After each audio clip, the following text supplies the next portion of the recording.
Sir, এখানে একবার দেখুন। 1 2 3 4 5 5টা মনিটর স্যার। মনে হচ্ছে কম্পিউটারটা খুব হাইফাই স্যার। দেখি এই শক্তিশালী কম্পিউটারে কি কি ডেটা লুকিয়ে আছে।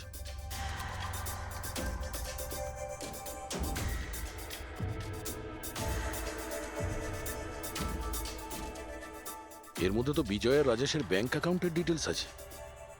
এই সব খুন ওই করেছে স্যার।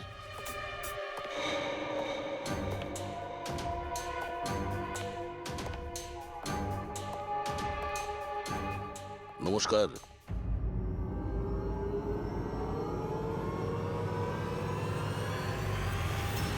স্যার, আমার তো মনে হয় কেউ এটাই চায় যে ফাইলটা আমার কম্পিউটারে পাওয়া যাক, আর আপনারা আমাকেই সন্দেহ করে। তোমার কারোর ওপর সন্দেহ হয়? কে করতে পারে এটা? স্যার, জানি না, কিন্তু আমার মনে হচ্ছে স্যার, যদি অরবিন্দ স্যারের কম্পিউটার হ্যাক হয়ে থাকে তাহলে পৃথিবীর যে কোনো কম্পিউটারে হ্যাক হতে পারে, কারণ ওনার কম্পিউটার কোনো নেটওয়ার্কের সাথেই কানেক্টেড নয়। তার মানে অরবিন্দ বাবুর কম্পিউটার যেই হ্যাক করুক সে সেই সময় ওখানে উপস্থিত ছিল, তাই তো? ইয়েস স্যার, কিন্তু বুঝতে পারছি না, অরবিন্দ স্যারের পার্সোনাল অফিসে যাওয়ার পারমিশন কারোরই ছিল না, এমনকি আমি নিজেও সেখানে কখনো যাইনি। আচ্ছা, তাহলে কেউ তো হবে যার পারমিশন ছিল অরবিন্দর অফিসে যাওয়ার। হ্যাঁ স্যার, ওর নাম প্রিয়া। প্রিয়া? কোথায় থাকে ও?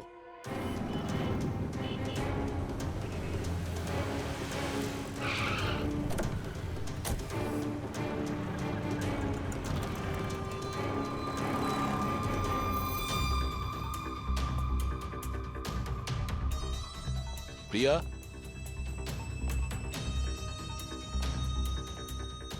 প্রিয়া,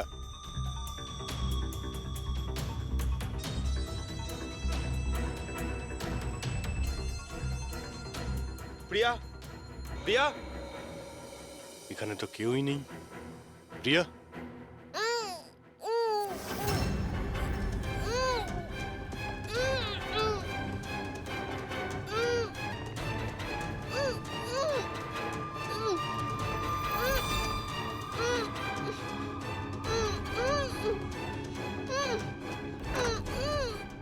প্রিয়া? প্রিয়া, প্রিয়া, তুমি ঠিক আছো? এক মিনিট, এক মিনিট।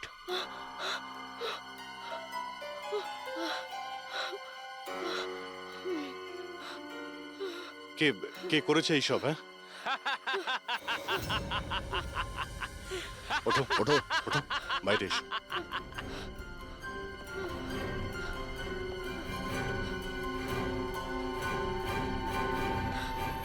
কে?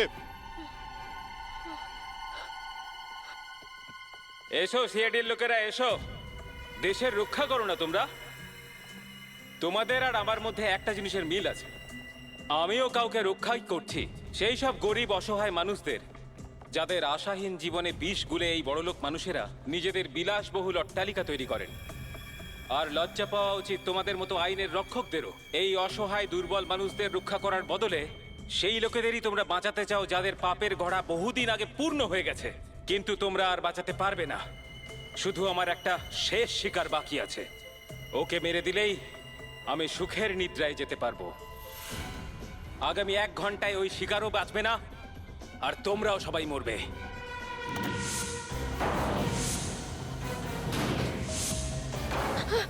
আরে এসব কি হচ্ছে?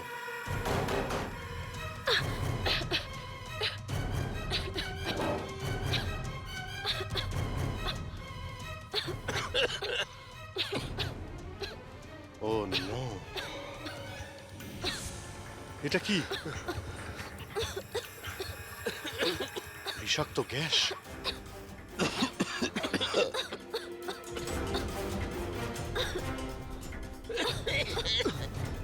স্যার,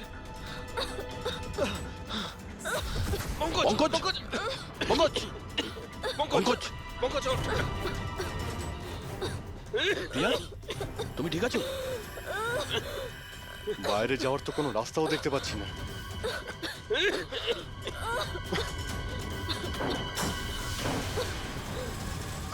দরজা খোলো।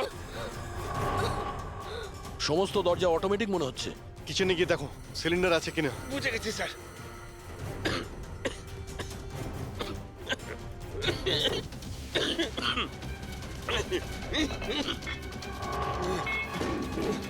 চলো।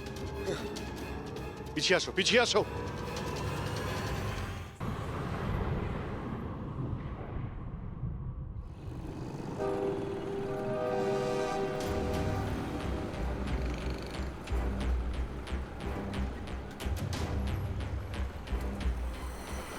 লিসেন এভরিওয়ান, তোমাদের সবার মনে আছে তো আমাদের কিন্তু এই অ্যাসাইনমেন্টটা মান্থ কমপ্লিট হওয়ার আগেই করতে হ্যাঁ হবে। মেঘনা ম্যাডাম। ওকে? কিসের আওয়াজ এটা? আরে এই আওয়াজটা কোথা থেকে আসছে?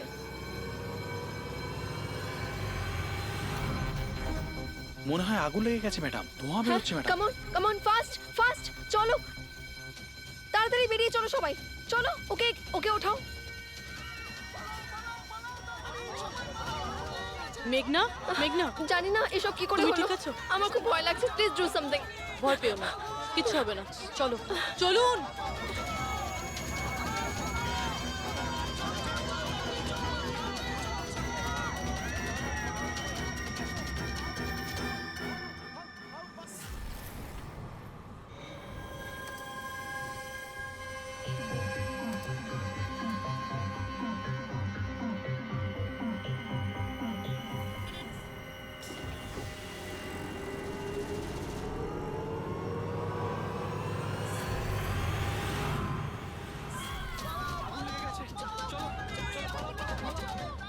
চলুন।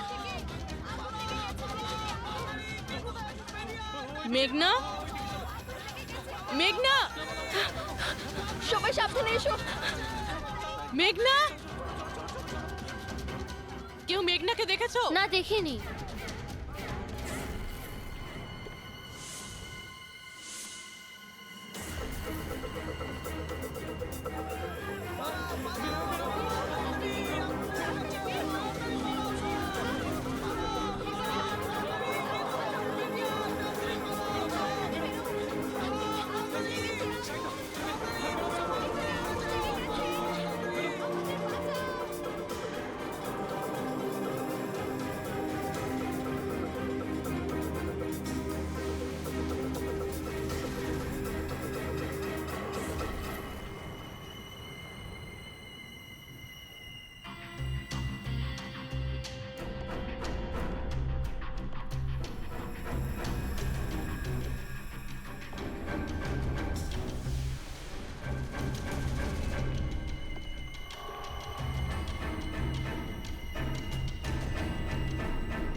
প্রিয়ার বাড়ি থেকে বেরোনোর সময়ই আমরা পূরবীকে মেসেজ করে দিয়েছিলাম তুমি মেঘনাকে মারতে আসছো।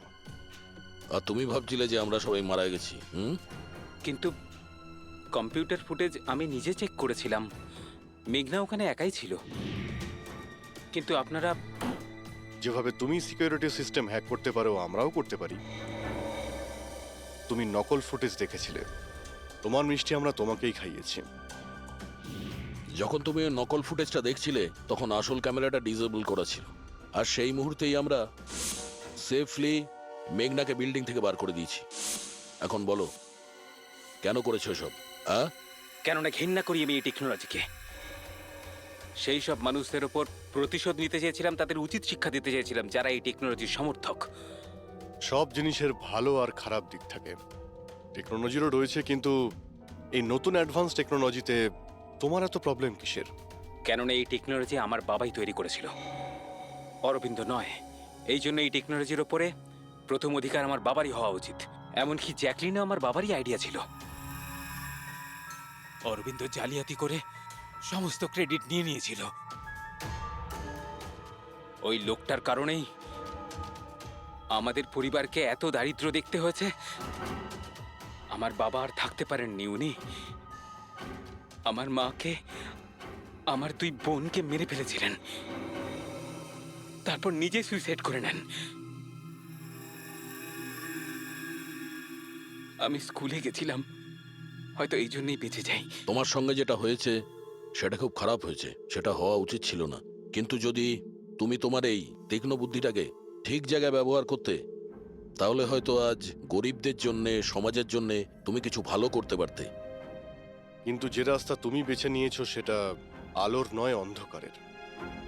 এবার জেলের মধ্যে বসে তুমি অপেক্ষা করতে থাকো ফাঁসির অর্ডার আসার।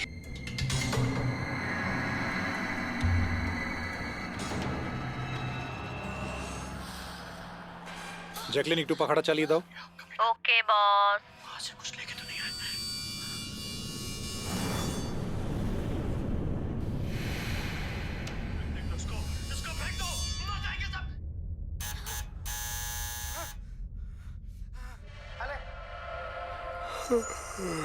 देख क्या रही है? खा ले, 10 दिन से नहीं खाया। खा ले नहीं तो मारूंगा।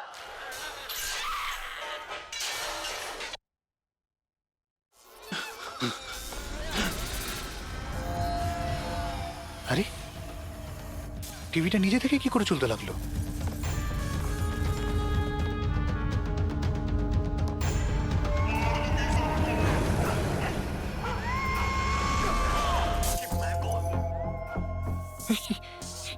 এগুলো এগুলো কি হচ্ছে?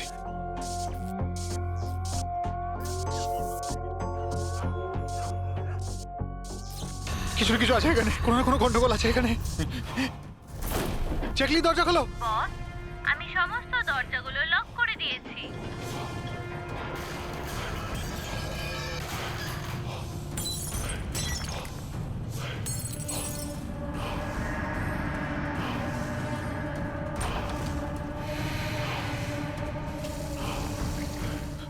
ল্যাপটপ ল্যাপটপ ল্যাপটপ এটা অন হচ্ছে না কেন?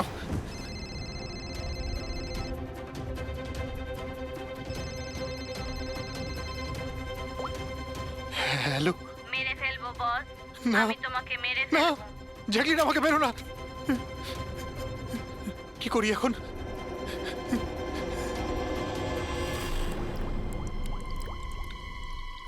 এই জল।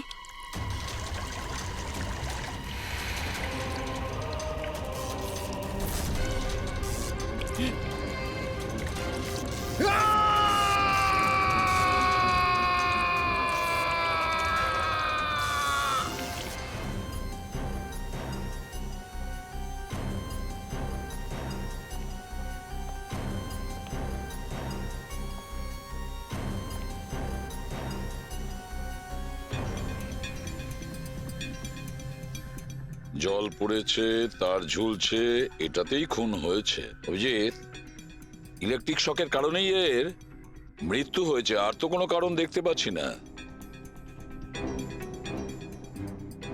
বিজয়ের ভাই না তুমি?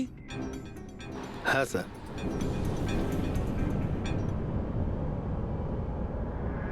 স্যার, বডির মধ্যে না আঘাতের কোনো চিহ্ন আছে আর না অন্য কিছু রয়েছে। পঙ্কজ, বডিটাকে ফরেন্সিক ল্যাবে পাঠিয়ে দাও। এটা কোনো দুর্ঘটনা না স্যার, আমার দাদাকে মার্ডার করা হয়েছে।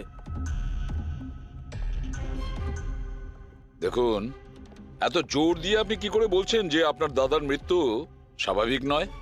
আপনি কাউকে সন্দেহ করেন? কে করতে পারে এটা? স্যার, দাদার একটা শত্রু না, হাজার শত্রু ছিল। এতগুলো শত্রু?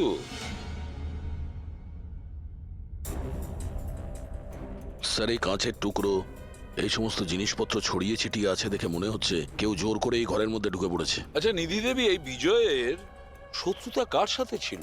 বিজয় ফ্যাক্টরি শ্রমিকরাই। বেশ কয়েকদিন ধরে ওরা খুব রেগে ছিল। ওই শ্রমিকরাই কিন্তু বেশ কয়েকবার ওকে মেরে ফেলার হুমকি দিয়েছিল। কিন্তু আপনাদের বাড়িতে কি করে ঢুকবে যেখানে চারদিকে সিকিউরিটি, অ্যালার্ম সিস্টেম আছে, সিসিটিভি ক্যামেরা লাগানো আছে? Yes sir, it's a smart home.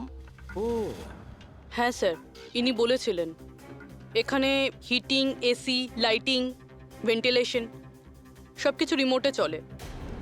আচ্ছা, তাহলে তো ম্যাডাম আরও একটা প্রশ্ন ওঠে যে এত সিকিউরিটি ঘেরা একটা হাইটেক বাড়িতে, এই স্মার্ট হাউসে কেউ জোর করে ঢুকে গেল কি করে? জানি না স্যার। নিধি দেবী, আপনাদের সিসিটিভি ক্যামেরার ফুটেজ আমরা দেখতে চাই।